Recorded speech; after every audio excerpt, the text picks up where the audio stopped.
সিলেট একটা সম্প্রীতির শহর। এখানে আমি শুনেছি জামাত, BNP, NCP, Jagpa, Khelafat Majlis, Nizami party সব দলের নেতৃবৃন্দ এখানে উপস্থিত হয়েছেন এবং সবাই সবার মধ্যে দেখি ফ্যামিলির মধ্যে বিয়া শাদী সবকিছু দেয়, অর্থাৎ রাজনৈতিক ফ্যামিলির মধ্যে এখানে সবকিছু হয় এবং কেউ কারো কোনো বিরুদ্ধে কোনো ষড়যন্ত্র বিশেষজ্ঞর এই ধরনের কোনো রাজনীতি হয় না এখানে। তবে এখানে আরেকটা জিনিসও হয়, প্রাণ প্রকৃতি সবাই আবার একসাথে মিলে ধ্বংস করে। সেই জন্য আমি কয়েকটা কথা বলবো আজকে সিলেটে। প্রথমত আমাদের এক ভাই আছেন, এই যে শহীদ শরীফ ওসমান হাদি ভাই, সবাই নাম জানেন, চিনেন তো নাকি?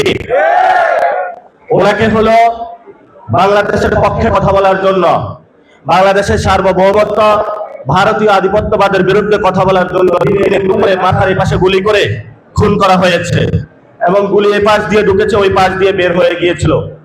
আমরা দীর্ঘদিন, আজকে ৭৫তম দিন যাচ্ছে বা তার চেয়েও বেশি, সরকারের কাছে আকুতি জানাচ্ছি যে এটা বিচার প্রক্রিয়া নিয়ে সামনে আগানোর জন্য। কিন্তু আমরা ব্যর্থ কণ্ঠে ঘোষণা করতে চাই, বাংলাদেশে ইনশাল্লাহ আমরা যতদিন আছি, জজ মিয়া নাটক হইতে পারে, কিন্তু শহীদ ওসমান হাদি ভাইয়ের হত্যাকাণ্ড বিচার নিয়ে আমরা এক চুল পরিমাণও পিছপা হব না ইনশাআল্লাহ।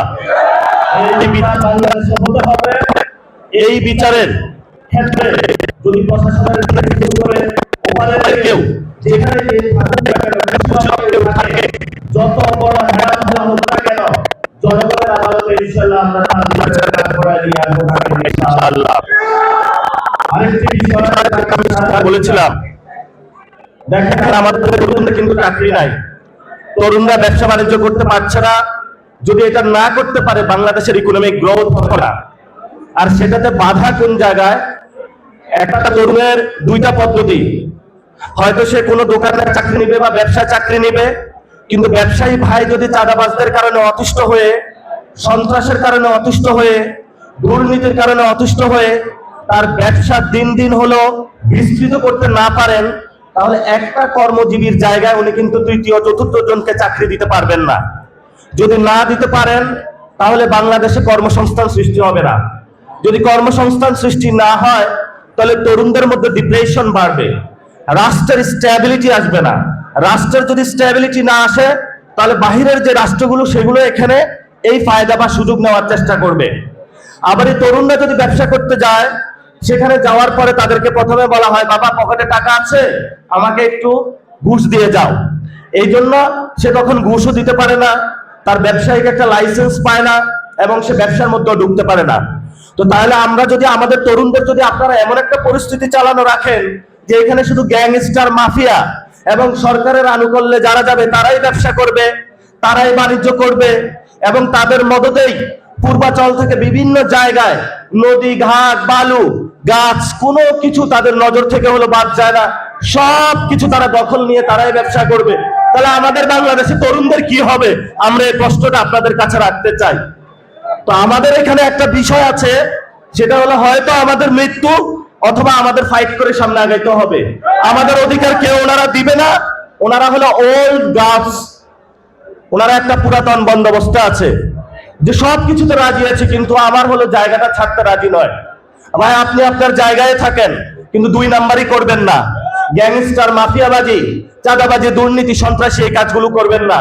যদি করেন তাহলে কিভাবে আপনাকে সাইজ করতে হয় আমরা সেটা অক্ষরে অক্ষরে জানি। রোজা রমজান যাচ্ছে, বাংলাদেশে এখন একটাই পার্টি, সেটা হলো ইফতার পার্টি।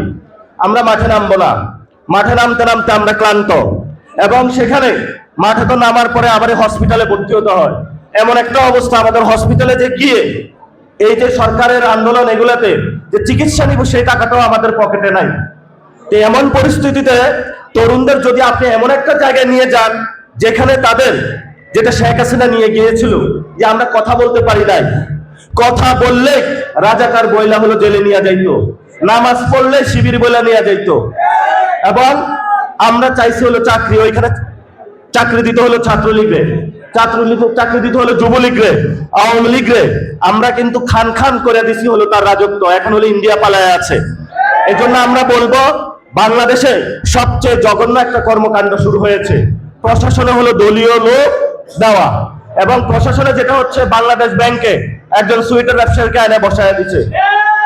দেখেন না আপনারা, বিভিন্ন জায়গায় এই যে দুদক, যেই দুদকের মধ্য দিয়ে কালো বিড়ালগুলো আপনারা ইতিহাস জানেন, বিভিন্ন জায়গায় দুর্নীতি করেছে, তাদেরকে ধরবে। সব গ্যাংস্টার এতদিন মালয়েশিয়া পালায়া ছিল, থাইল্যান্ড পালায়া ছিল, বিভিন্ন রাষ্ট্রে নেপালে পালায়া ছিল, এগুলো সবগুলো এখন দেশের ভিতরে ঢুকছে।